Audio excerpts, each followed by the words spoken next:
দক্ষিণ বারাসাত রথযাত্রা আসতে হলে তোমাকে নামতে হবে দক্ষিণ বারাসাত রেল স্টেশন।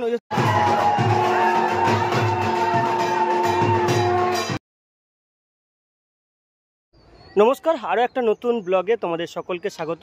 ব্লগের প্রথমে তোমাদের সকলকে জানাই শুভ রথযাত্রা, অনেক অনেক শুভেচ্ছা। আজকের এই ব্লগে আমি তোমাদেরকে দক্ষিণ বারাসাতের রথযাত্রার সাথে পরিচয় করাবো। এবছর হচ্ছে দক্ষিণ বারাসাতের রথযাত্রা প্রথম বর্ষ, তাদের আকর্ষণ 22 ফুটের রথ। আর এই ব্লগে মূলত থাকবে জগন্নাথ দেবের স্নানযাত্রা এবং ঠাকুর আনার পর্বটা। তো এই ব্লগটা দেখার অনুরোধ রইল। পাশের বাড়ি থেকে ফিরছেন, রাস্তা জুড়ে ঠাকুর আসছে, সেটা এখন তোমাদেরকে দেখাই।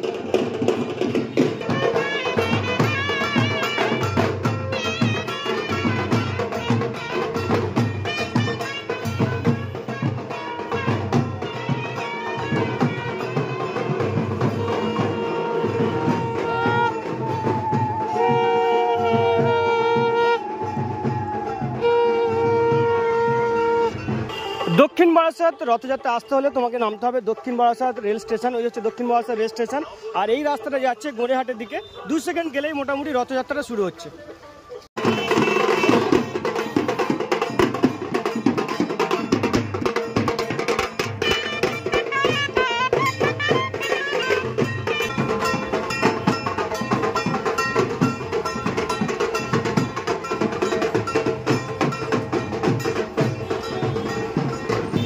ঠিক রাস্তার এই দিকটাতে এই যে হনুমান মন্দিরের একটা মন্দির রয়েছে, এখানেই মূলত আজকের জগন্নাথ দেবের যে পূজা অর্চনা সেগুলো হবে। ঠাকুর আসছে রাস্তাতে, আর এখানে চলছে পূজার সমস্ত যে উপকরণ সেগুলো প্রস্তুতি। এইখানেই মূলত জগন্নাথ দেব এবং বলরাম এবং সুভদ্রা পূজিত হবে এই স্থানে। এখানে কিন্তু ঠাকুর রাস্তা দিয়ে আসছে, আর একেবারে রাস্তার ওই দিকটাতে রথ রয়েছে। রথটা রয়েছে ঠিক একেবারে মেন রোডের ওপর, যেটা রেলগেটের একটু এপারেই।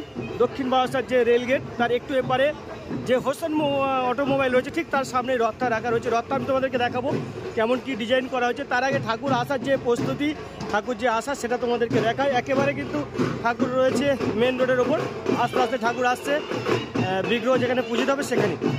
তো এই হচ্ছে প্রথম বছরে ওদের রথ। রথটার যে রং করা হয়েছে, দারুণ একটা রং করা হয়েছে, খুব সুন্দর। যেমন 3টে স্টেপ থাকে তেমনই সুভদ্রা, বলরাম এবং জগন্নাথ দেব থাকবেন এই রথে। তো রথটা তোমাদেরকে দেখিয়ে দিই।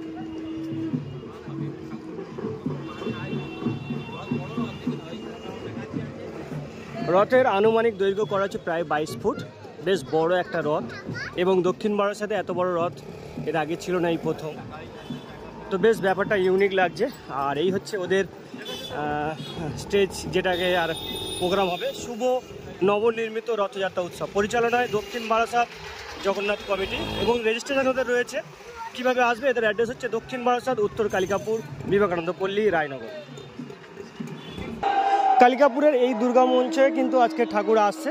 ঠাকুর রাস্তায় রয়েছে, ঠাকুর এখানে মোটামুটি যে স্নানযাত্রা সেটা হবে। মারা এসে গিয়েছেন, তারা এখানে নৃত্য করছিলেন। গঙ্গা থেকে জল নেওয়ার পর অবশেষে ঠাকুর আসছে। ঠাকুর মূলত আজকের এই যে মঞ্চ রয়েছে, এই মঞ্চেতে স্নানযাত্রাটা কমপ্লিট হবে।